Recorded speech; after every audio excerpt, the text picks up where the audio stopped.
I admire Rebecca Lancefield so much because she was doing science at a time when women were not really welcomed into the field. She was a wife and mother at a time when that usually meant abandoning any work outside the home to focus on family. She was a pioneer for women who want to have both a career and a family, and we owe her a tremendous debt for her example and work ethic and for the groundbreaking science she did in understanding streptococci.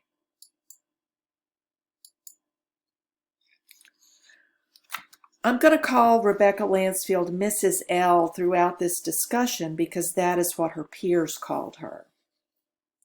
Mrs. L was born in 1895 on Staten Island, the oldest of 6 girls.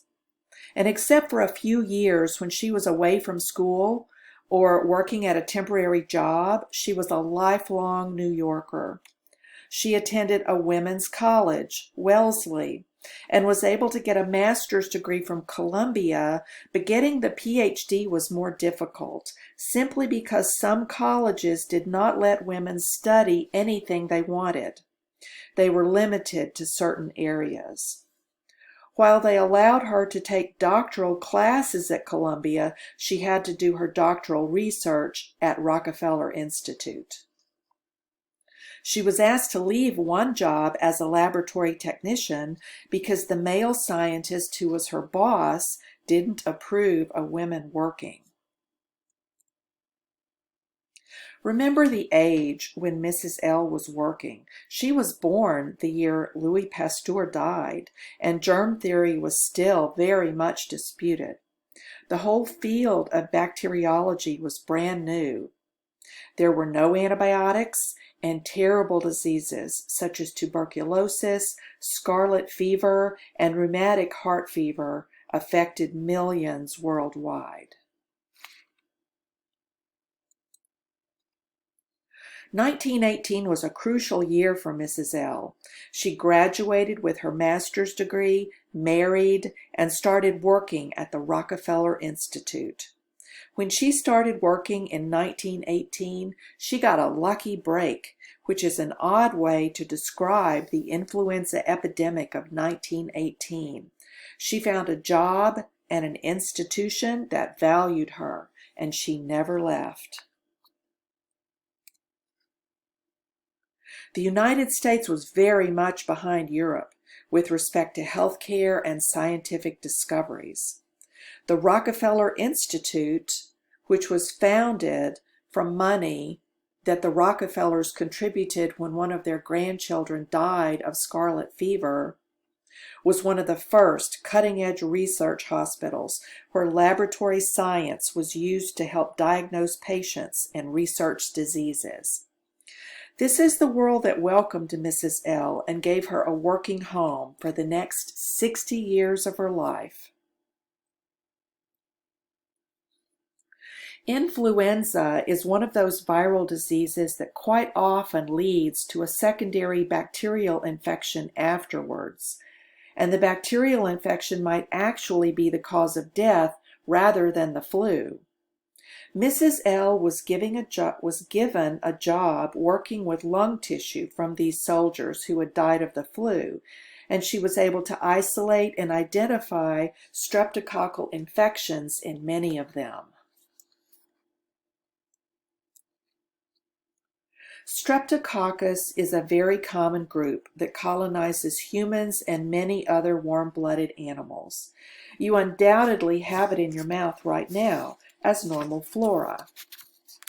But there are many pathogens in this group, and those are the ones that Mrs. L chose to concentrate on. Mrs. L was able to sort these streptococcal species into groups based on their surface antigens. She was not able to serotype all the strep she worked on. For example, strep pneumo and enterococcus are not included in her chart. Mrs. L also realized how important the hemolysis pattern was for typing strep.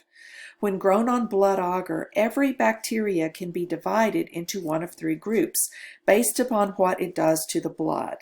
If it completely digests the blood, leaving a clear zone around the colony, like this colony in the middle, that is beta hemolysis.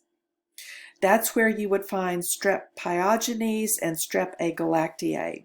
If the blood is not completely digested, turning a greenish-brown color like the one on the left, that is alpha hemolysis. Strep pneumo does this. And some strep don't do anything to the blood. It stays red. An example of gamma hemolytic strep on the right would be Enterococcus. Mrs. L was able to determine that the M antigen on strep pyogenes was the cause of rheumatic heart fever.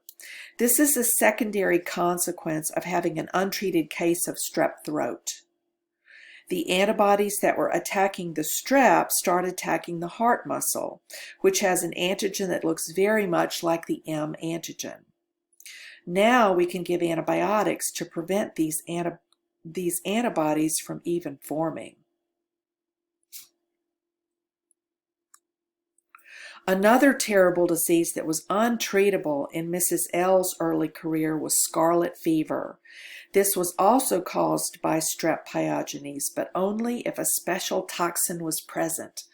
It's called the erythrogenic toxin, and erythrogenic means red creating. So look at this beet red throat.